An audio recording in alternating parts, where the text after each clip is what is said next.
Hey everybody, good to see you. Happy to be here. I've been looking forward to this all week, especially since I have the honor and the privilege to introduce our speaker for this month. We have a local San Diego hero, born and raised native. We could spend the length of the talk probably going through the list of her amazing body of work in service of the community and specifically social justice, but I'm not going to take up your time because we want to hear from her. She's the founder of Motivation in Action, which is a professional motivational speaking firm that empowers individuals to write their own stories and to live with purpose. She's also the founding executive director of Community Advocates for Just and Moral Governance, or MOGO for short. That's a little easier to remember. Just to name a few, there are so many things that she does. Here to speak about our global theme of Underdog, everyone, let's give a big, warm welcome to Genevieve Jones-Wright. Woo! I guess I should start my video so that you all can actually see my face. I am always just humbled to be in spaces like this and still sort of just getting used to these introductions. So wanted to kind of just hide for a second. So this is such a wonderful way to start the morning. I have been privileged to attend Creative Mornings in the past in person and kind of just sit in the middle of the room, absorbing everything. And so it is definitely an honor and a privilege to be here as a guest speaker at Creative Mornings. I love this global community. I love everything about what Creative Mornings stands for and what Creative Mornings does. When we talk about a global community, this is something that every single person should embrace because we are one community on this planet. And a lot of the work that I do stems from wanting a global recognition of our common humanity. And it really does start by understanding that borders, different states, different countries, it doesn't matter. We're all one big global community. And so we have to take care of the earth and we have to take care of each other. And there's no better way to start the morning than with other humans who are on the same page and with wonderful music. So I'll tell you all something a little bit about me that you may not know, but I was once a rapper in my former life. And so I love music to this day. I was a choir director for many years. Music is very much a part of who I am and in my soul. And as a board member for the David Tarp Foundation, we use music as a platform to engage with young people, whether they are incarcerated or in the foster care system or unsheltered, in order to bring out their fullest potential. And so I know that music is a power source and music is a very powerful tool and platform. And I always say that, you know, there's just certain songs that when you hear it on the radio, it brings back a certain feeling. You always remember where you were when you first heard it, who you were with. And music just has that type of power. And so I love starting my days playing music very loudly in the bathroom. My husband doesn't necessarily like that himself, but music has a way of just waking you up and it gets you tuned in. And so thank you for allowing me to start my Friday morning off with the things that I love so much. So it is just wonderful to see you all here. And I am going to put my one gallery view so that I can see all of your faces. There's a lot of us in the room today, and it's just, I'm ready to engage and have an amazing interaction with you all. So hopefully I don't speak too much because I do want to get to the question and answer portion so that we can interact. This theme of underdog resonates with me tremendously, because you have different definitions of underdog, but they are interrelated. And so one definition of an underdog is a person who has little status in society. And as a person who grew up in Southeast San Diego, who lived in a home that was in a very big apartment complex, low income, with a single parent. My mother raised me and my siblings. There were things that were told to me as a that no child should ever hear from anyone. But based on where I lived and where I came from, I was told that I was never going to go to college. My mother did not have a high school diploma when I was born. She went back to school and she did get her GED. But when we think about little status in society and what it means to be a person of low status or no status, a lot of the things that we hear are things that relate to socioeconomic status, maybe education status. As we look at San Diego, schools under or below the 8 are looked at a little differently and are resourced differently than schools above the 8 freeway. And it's a shame that we even have this barrier that it delineates where resources go or how you're looked at. And because I came from Southeast San Diego, and I always like to say that I proudly still live in Southeast San Diego. I live in Encanto. And for me, that is very important because as a person who was told what her trajectory would be based on her zip code, based on her mother's education level, based on her income level, it's so important for me to show young people that it doesn't matter where you come from, that yes, there are rules in place and that people will tell you things, and there are certain determinatives. There are health determinatives, as COVID-19 is showing us, that relate to income and that relate to zip codes. But as an underdog, you can still persevere. And I'll touch on that just a little later. But I am used to being placed into that box of, you know what, why should we listen to you? You're Black and you're a woman, right? I used to call it the 2 strikes that I had against me. My 3rd strike was that I was born into a poor community. And I was also a poet. So you guys are just getting all it. And so I would write poetry. And that was one of my poems that I wrote when I was in college, talking about the 3 strikes of being poor, Black, and a woman, and how people tried to define me and to actually give me a narrative.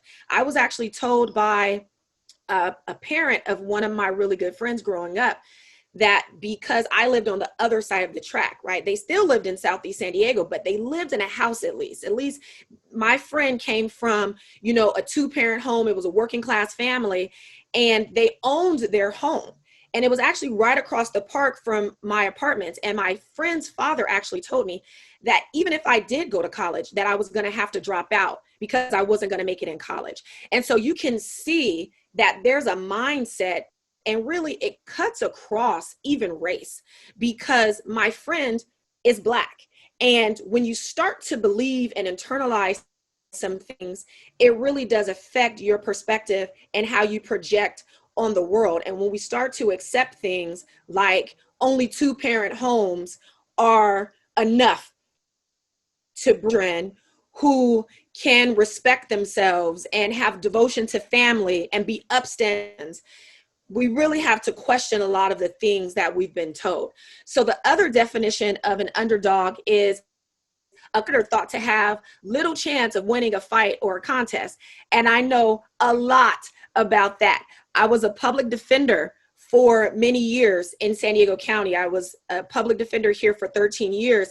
I left last year. And before that, I was a public defender in Riverside County. I can tell you that the system, the criminal justice system, the legal system, the criminal legal system, whatever term you're comfortable with, is set up that public defenders are absolutely the underdog. More than just to a budget, right? There was just an article in the Union Tribune about the disparity in the district attorney's budget versus the public defender's budget. And I can tell you that there was not a lot of truth being told in that particular article. As a person who has been rank and file on the front lines doing the work as a public defender, it is not okay with the budget, that there is a very huge disparity in the resources that each of the offices get. There are more paralegals in the district attorney's office. There are more investigators. Their investigators are also peace officers who have incredible amounts of authority because they all come from San Diego Police Department, the Chula Vista Police Department, National City Police Department. And so these are actual peace officers who still have a badge, and they can still do things like put trackers on your car.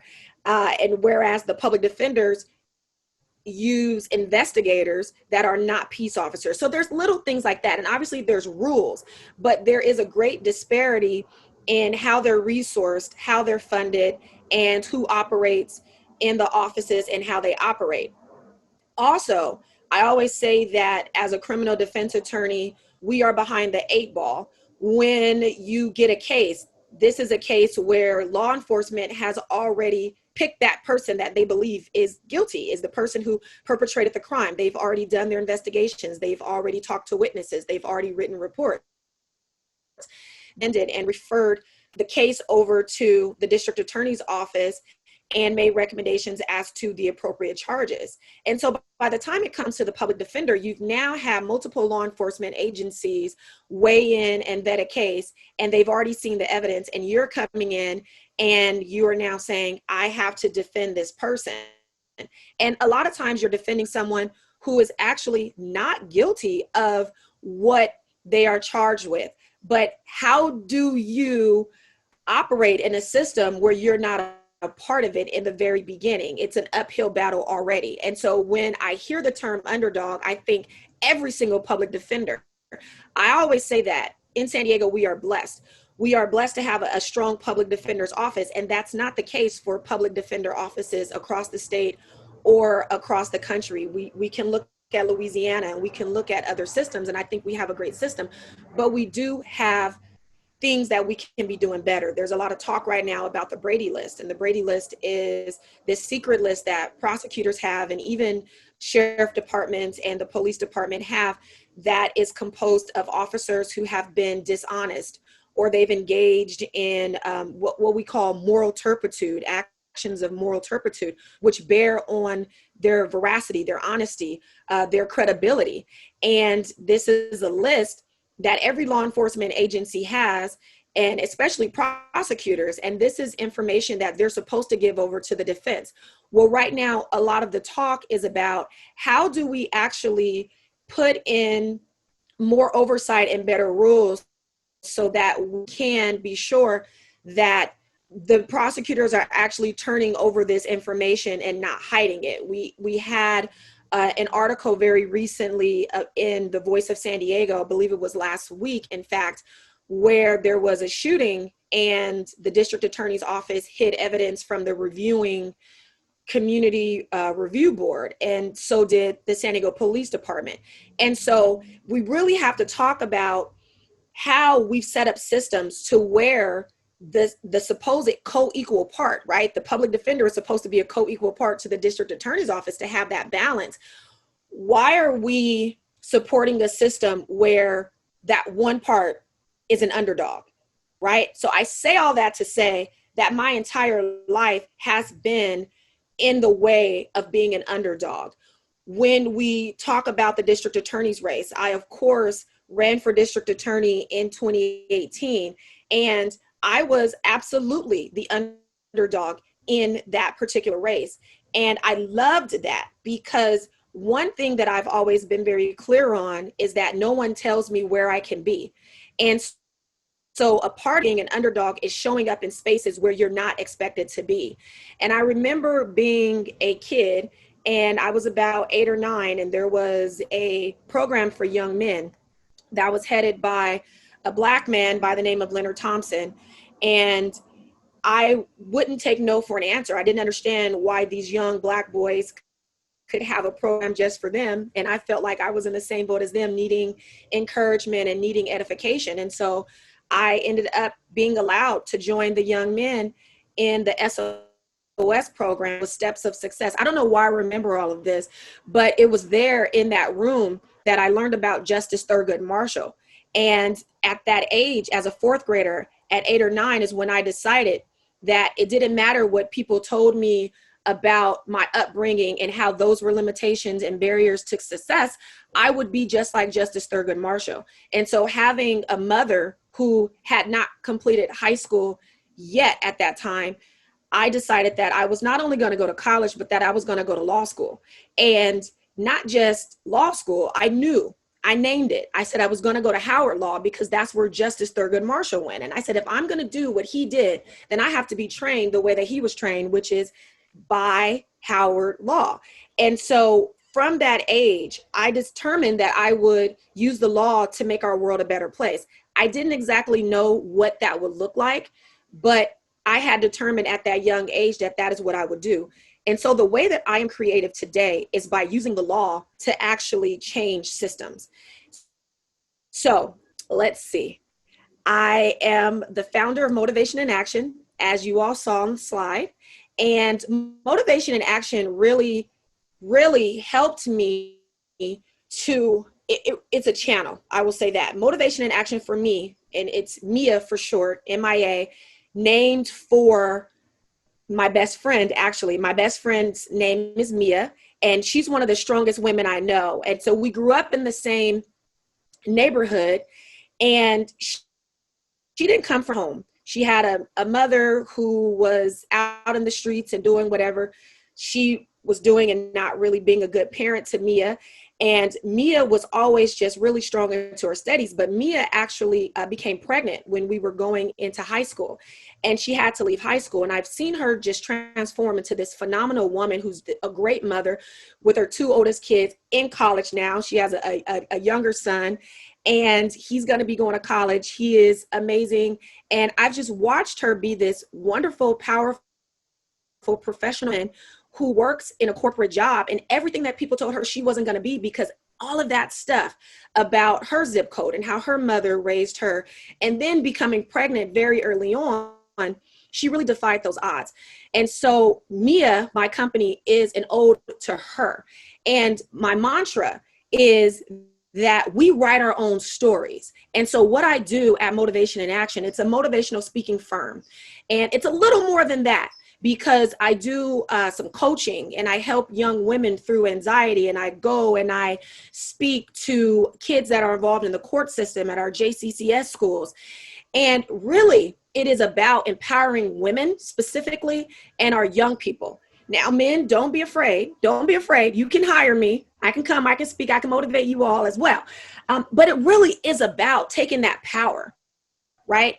Because no matter who we are, it doesn't matter your race, it doesn't matter your sex, it doesn't matter about any of those things. Someone somewhere has told you that you weren't enough because of something, right? Someone has told you that based on something that is a characteristic, whether it's immutable or not, that you're not going to go far, or this is as far as you're going to go.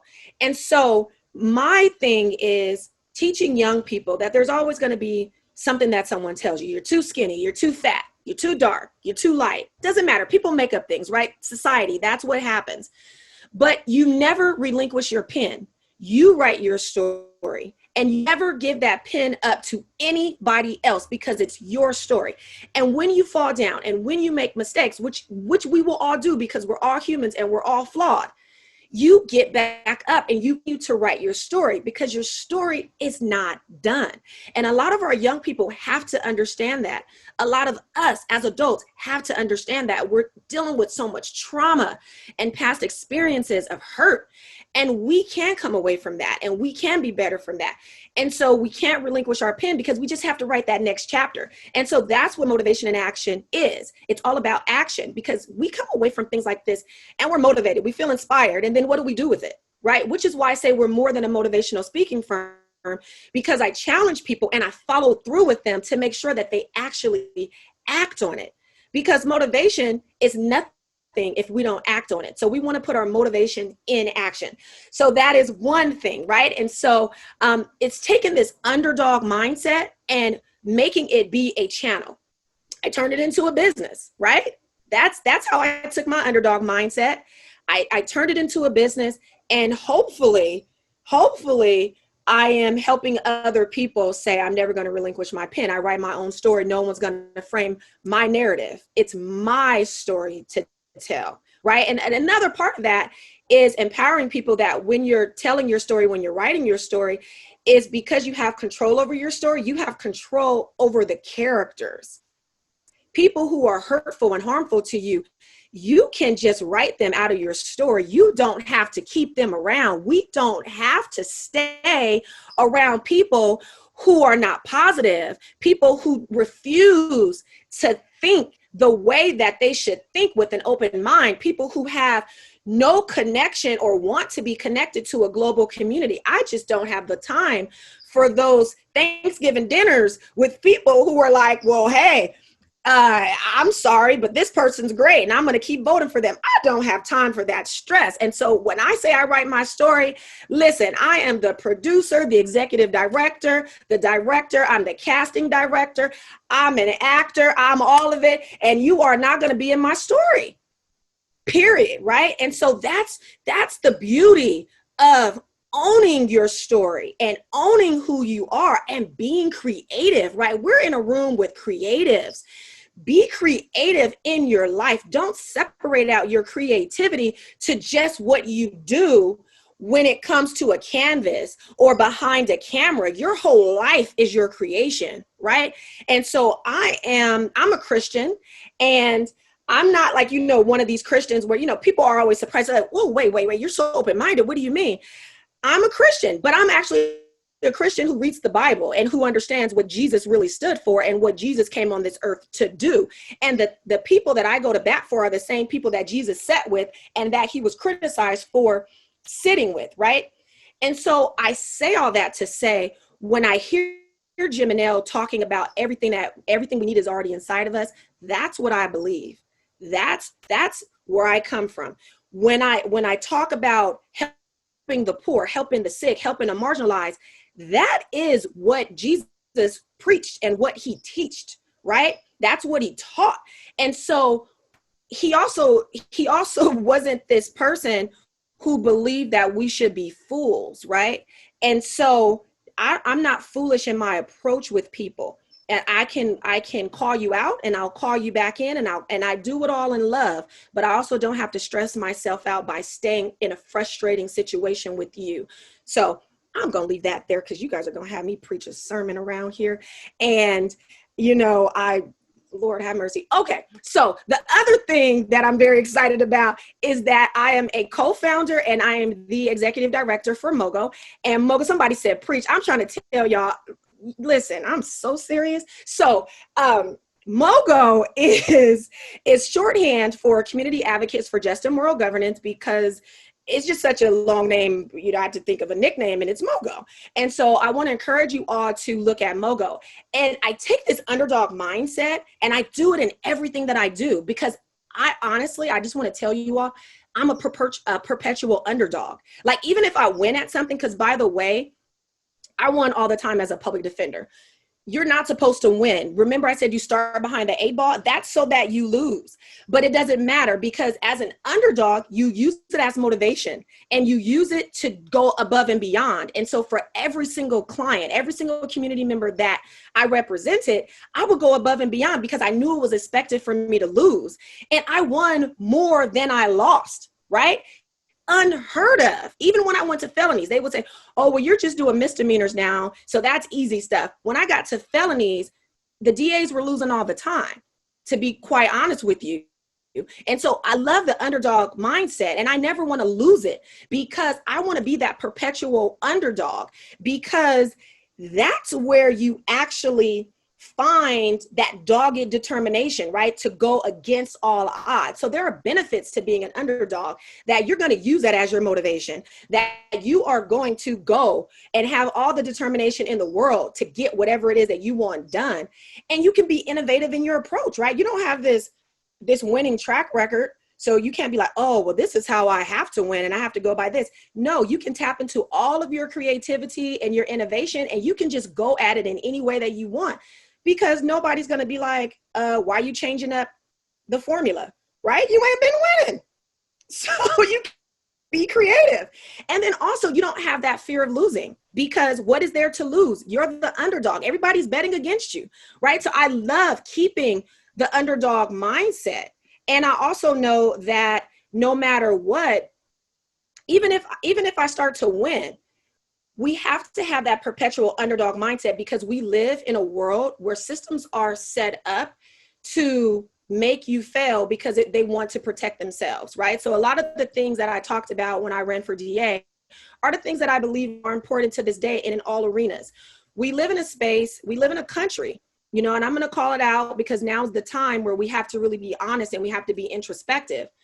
The comments about where I grew up and how I grew up didn't just come to be. It is, it's a function of our race-based society. It is a function of how Black people came to this country and how we were seen and how we built this country, and how our kids don't know that because that's not a part of their education. It's about systems being set up to keep poor people down. The systems are set up to keep the power in the hands of the power holders, right? And so going back to the district attorney's race, this was set up so that nobody would ever challenge the authority. No one was supposed to challenge Summer Stephan. She was the person who was given the title of the interim district attorney, and they thought she was going to slide in. But let's go back to me in the 4th grade. I fight to be in rooms. I fight to come in to places where I'm not expected to. They never thought that a young Black woman public defender, the epitome of an underdog who comes from Southeast San Diego, still lives in Southeast San Diego, was going to challenge the status quo. The establishment wants to uphold the establishment. So we have to understand that even if we start winning, we can't lose the underdog mindset, because the rules are such that they're going to continue to do things to make you fail again. Right? Which is why I'm a very big proponent of overhauling the systems, right? So when we talk about any of our systems in America, whether it's the healthcare system, the legal system, the education system, the political systems, any system you can think of, the economic systems, they're all race-based. They're all rooted in race. They're all rooted in white supremacy. Let's just call it out. Let's just say what it is, right? Do you think that one little win topples the entire system? No. Not how it works. And this is why we have to keep the underdog mindset, because you get one win and what does it matter? Which is why we're still fighting a lot of the things that we've been fighting for years and years and years for, right? Let me give you an example. So I know this is not a political group, but I'm a political person because I believe that politics touches on everything. When you talk about our kids' education and the money that is given to certain schools and what kids are being taught and who's teaching them, this is all political. Politics touches every fabric of our society. Let me tell you what's happening in November. Going back to this being a perpetual underdog, we always have to be vigilant, because with one win, doesn't matter. One win is nothing. Look to Proposition 20. That's going to be on our ballots, okay? This is an emphatic no, no, no, no, no. Back in 2014, we got Prop 47, which took some minor crimes and said, you know what, this has to be a misdemeanor.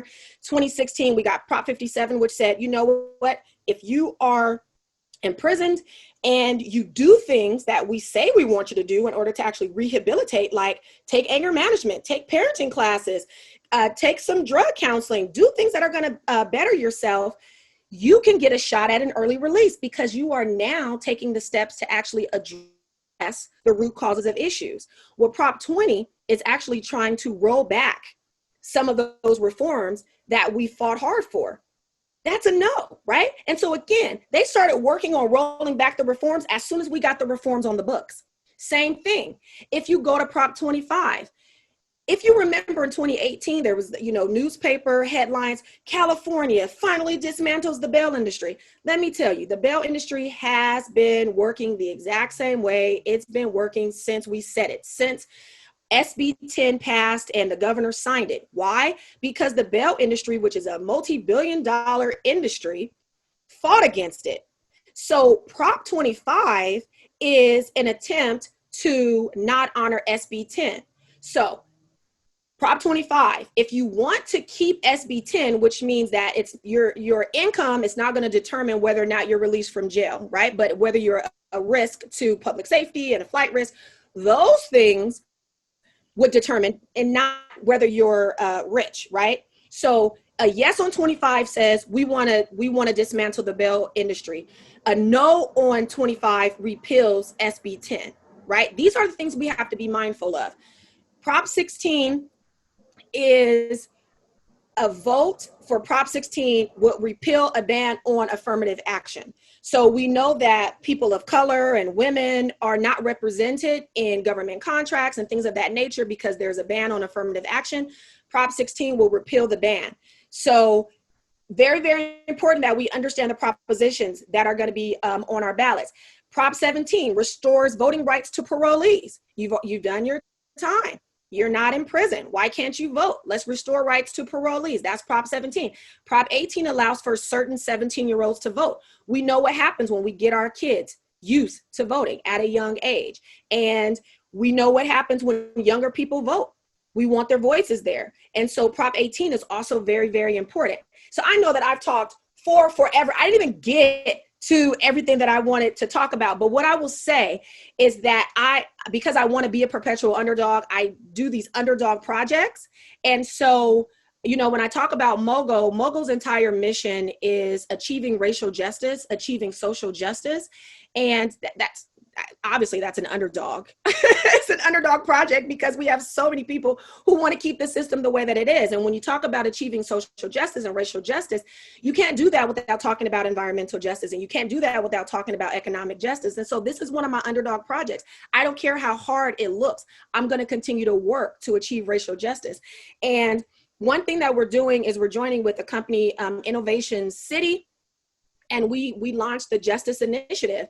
You may not know that there are a lot of business owners right here in San Diego who are formerly incarcerated people, and they cannot tap into PPP funds because they were singled out, they are excluded. And so even though they add to our economy, even though they need their businesses to thrive as well, they don't qualify for government assistance through the SBA, which is terrible. And so we launched the Justice Initiative, and we're raising $1 million to give to formerly incarcerated business owners. And so again, that's one of my underdog projects. And you can go to our website and find out more about MOGO and the Justice Initiative and all the things that we're doing. There's so much I can say.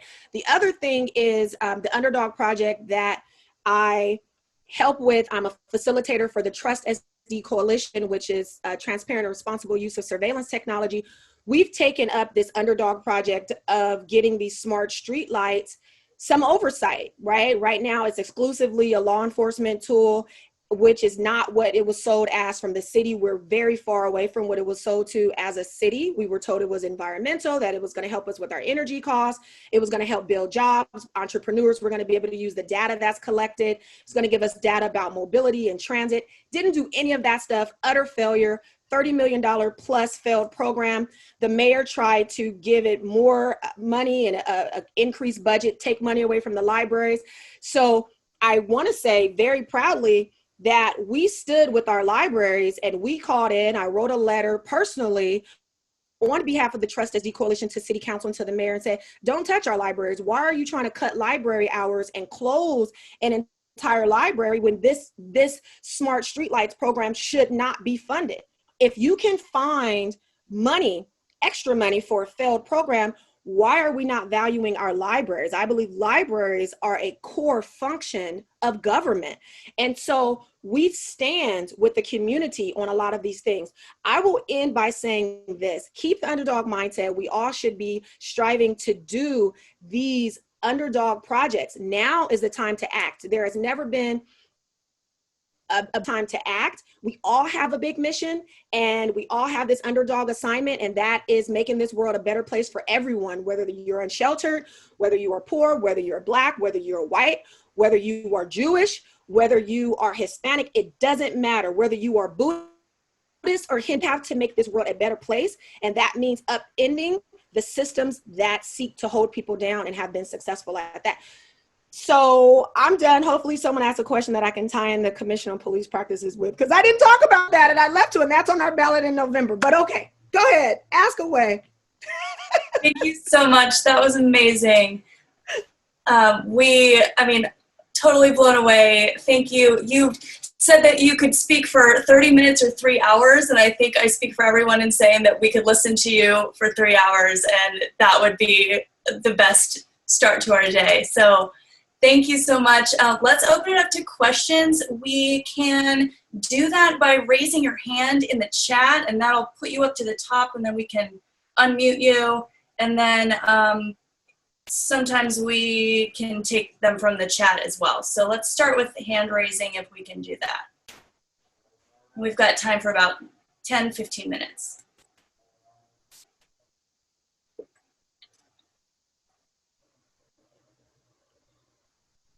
Renee, let's give the mic to Renee Dominguez. Can I unmute you? There we go. You are unmuted. Okay, turn on my camera. Hi. Oh my gosh, I'm on my iPad. So can you hear me? Yeah. Okay, awesome. And hi, Stacy. Hey. Genevieve, I love everything that you said. And like, preach it, girl. I am all about it. My business is about empowering women to stand into their greatness. And I would love, how can women who are ready to step into their greatness and have their voice heard connect with you? So email me. I can be reached at joneswrightesq@gmail.com. That is my personal and my direct email. There's nobody else who's manning it. I love to connect with women. I love to connect with everyone, but especially strong women. And I say strong women, even when we don't know that we're strong. I engage with a lot of young women who doubt themselves, and I tell them, you are strong. And so wherever you are in your life and in your walk, you are strong. We just have to tap into that strength. So email me for sure, and I will certainly get back to you. But thank you. All right. Yes. And thank you. I will email you. Thank you. Thanks, Renee. So we have a question in the chat from Sean. How can we support you? Woo! Okay, so, MOGO is very new. Any donations that you can make to MOGO and in our quest to support our work, that would be great. As I said, everything that we do at MOGO is representing the Underdog and just a lot of Underdog projects. So we were actually thrown into the pandemic, we launched on March 7th. So that tells you, we were in full crisis mode 5 days later when our mayor announced that our city was in a state of emergency. And we just kind of hit the ground running with lawsuits on behalf of immunocompromised inmates in our county jails, inmates who should have been given $0 bail. We are representing protesters right now, and everything that we do is free. We don't charge folks. We partner with other community-based organizations, and so we are very, very grassroots at this point. We don't have any sponsorship or grants, so working on it, but right now we are sustained by donations. We're like KPBS, but like really, really grassroots KPBS. So yes, that's how you can support me. That's awesome. Let's see, we have a question from Megan. We're all on our computers and phones, etc. What's one thing we can all do digitally right now to advocate for some of the change that you just shared with us? Yes. So the full vote at council is coming up on the surveillance ordinances that my coalition helped to write. They're going to be in recess in August, so I think September, but if we can start writing our city council people and just letting them know that we care about actually having rules on the books and oversight to all surveillance technology. This is not just about the smart streetlights, but then also just reaching out to County Board of Supervisors. Right now, they're in their budget talks, and they control the budgets of the public defender and the district attorney. And I know that the district attorney asked for an increase of like millions and millions and millions. And obviously we are in a huge budget crisis and deficit, but this isn't going to stop people from asking for extra money to overly prosecute people and overly incarcerate people. And so just weighing in on those things, send an email to your county board of supervisor and just let them know that, for instance, the sheriff having 1/6 of the budget. The sheriff gets almost $1 billion. And we know how many jail deaths are unaddressed in our jails. And the sheriff is trying to contract out jobs. And so a lot of our county workers are going to lose jobs. And we all know what happens when you start using for-profit companies to actually do social work and behavioral health work and be our nurses in our jails. It does not work out. For-profit anything as it relates to criminal justice or criminal injustice, it never works. And so we should be weighing in on those things. So I would say start to talk to your county board of supervisors. Oh, actually, there is a petitional action network that SEIU 221 has with calling for the sheriff's proposal to not be approved. And I actually think it's going in front of the county board of supervisors. If it's not today, it's definitely, we're still going to be talking about it. So it's not going to be too late for you all to weigh in on that. Those are the things that we should be emailing about. So yeah, use your tablets for that. Let's see, we have a question. Rich has his hand raised, so you are unmuted. Go for it, Rich. Hey, thanks. Hey, Genevieve, hey, thank you so much for the time and for sharing today. You got me fired up. I lead a local nonprofit, also very, very new startup. We work with young people as well in schools to discuss topics in life skills and money management. And so going back to your motivation and action, I was curious to learn just, how you're reaching young people, both kind of in the midst of COVID and then kind of, generally speaking, I know you had mentioned you're working with, with young folks who might be in the juvenile system, et cetera. I was curious to see just, exactly how that was looking for your organization. Okay, well, first I want to make sure that your nonprofit gets a shout out. So what's the name of your nonprofit? Yeah, thank you. Yeah, the name of my nonprofit is Dreams and Ducats, DUCATS. All right, I know what ducats are. So ducats, the gold coin, the first foreign currency, right? Exactly. Love. I love that. So, well, one, I would love to connect with you, and it can be, on a personal level, just about, our kids and how I can connect with them as well, or what else I can do. So the first thing is always meeting them where they are, right? To meet our kids where they are, which is why I love the work of the David Tarp Foundation, is because we don't come from a judgmental place, right? It comes from a place of, one, we all were young before, and we all know what it means to be young. And even if we don't remember what it means to be young, science lets us know that brains don't develop all the way until we are well into our 20s, at least 24, when we can expect a fully developed brain. And so just meeting our kids where they are. They also hate when I call them kids, so I need to work on that. But our youth, meeting them where they are. And so allowing for that space where trust is engendered so that they can be comfortable with telling us anything, right? Because we want to make sure that they have that safe place and just being that person that they can go to so they're not getting bad advice from their peers. And so just meeting them where they are and also being transparent with them, letting them know that we've also made mistakes, that we're not perfect, that we shouldn't be put on a pedestal. The next thing is the power of technology, right? And the one thing is that we know there's a technological barrier and a divide where a lot of our kids don't either have the equipment or good Wi-Fi. And so how do we continue to connect with them? We try to connect with them the best way that we can. Now with the David Tarp Foundation, we have a lot of equipment at our disposal because we teach engineering and sound production, all that other good stuff. And we were already going into the juvenile facilities with that equipment and bringing it all into backpacks. And so how do you now do it virtually? Well, you just form the partnerships, right? You're a new nonprofit, so it's going to take a little bit of kind of getting that trust, but start to make those connections with agencies like probation. Start to make the connections with schools. To where you can have a collaborative partnership so that you still have permission to engage with them and that they may even be able to support with technology.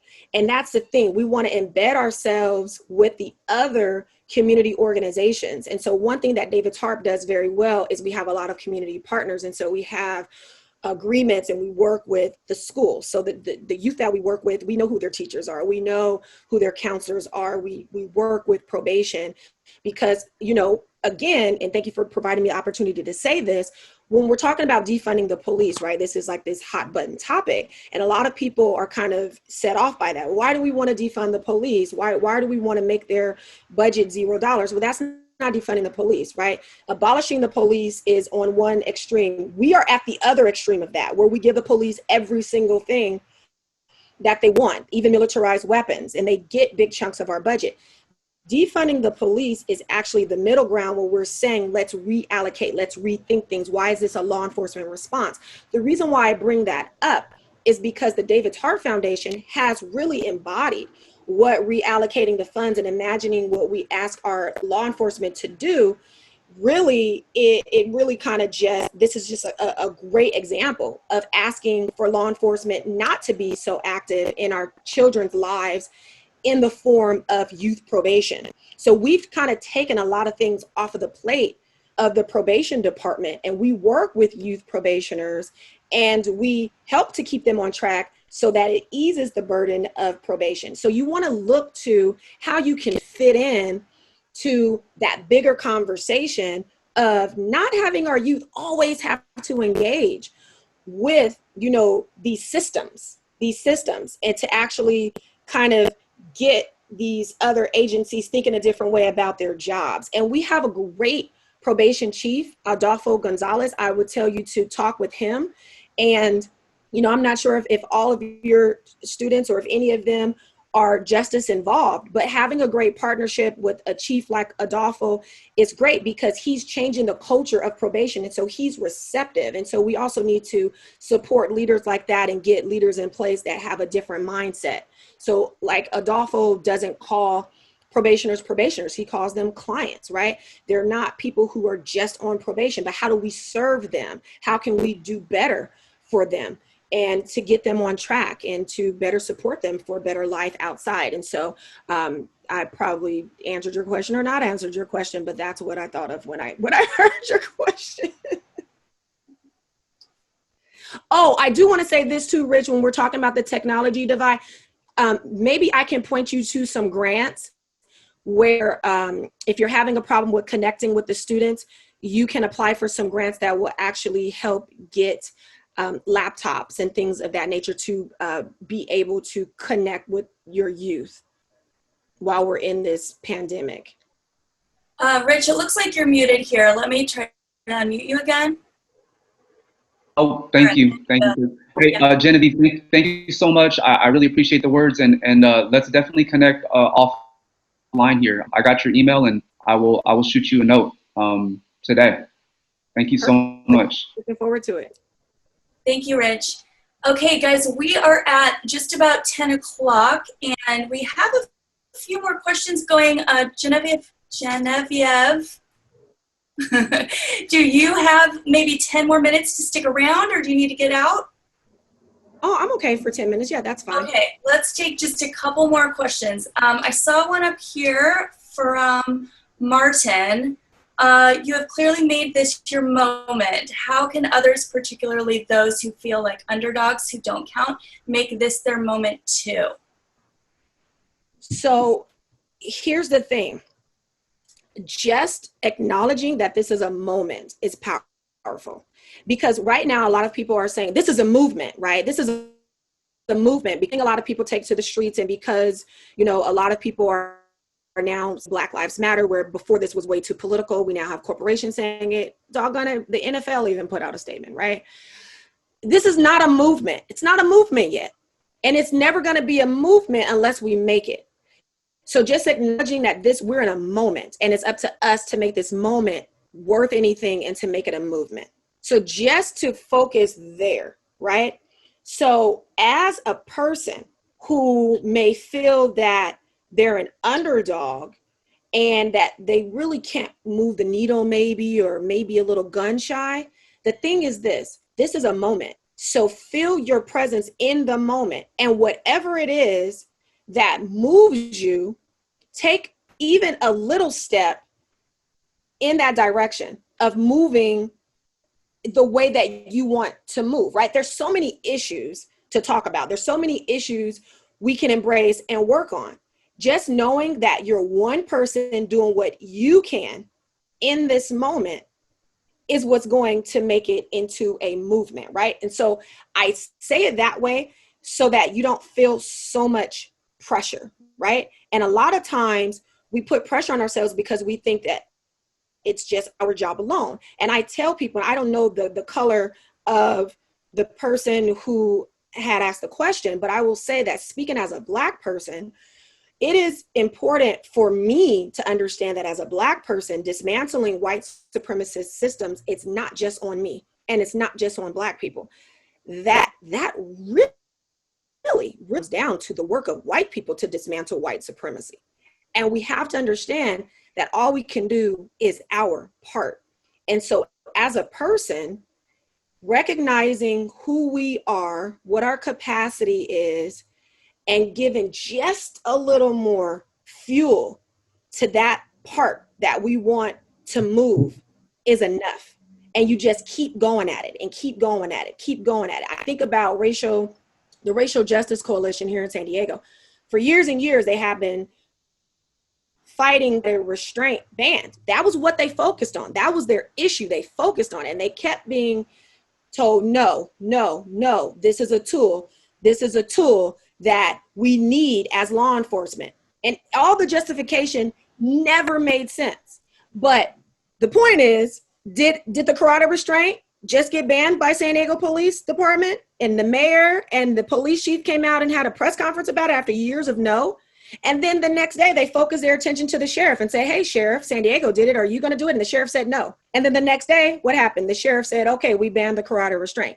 Focus on one thing and make it your thing and keep going. And even if you get slapped down, even if someone tells you no, you keep focusing on that one thing and you keep at it with that dogged determination that I talked about that underdogs have. Don't take being an underdog as a negative thing. Somebody else could be the sure bet. These can be people like law enforcement who they've always controlled the narrative, but it doesn't matter because the underdogs who have been told no all this time, we are starting to see, we are chipping away. Focus on one thing. You don't have to make everything your thing. One thing being your main thing will accomplish much because if we're all focusing on our one thing and keeping at it, well, there's the movement right there. There it goes, right there. That's all the change we need. And so I never want to, have people think that just because I have a passion about something that they need to have that same passion.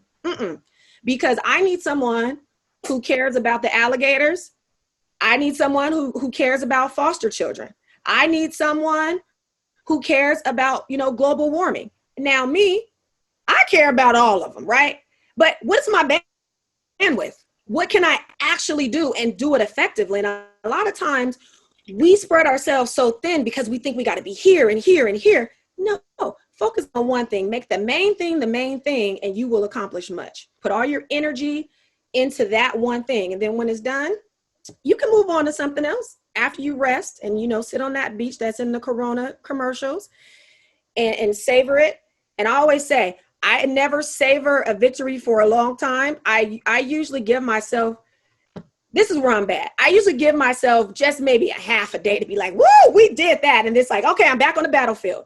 You don't want to savor for too long because we got to stay vigilant. Like I said, they're going to keep coming back because, keeping these systems perpetuated is this is how the power holders stay in power, right? But you do have to take the time to celebrate your victories. And so keep the main thing.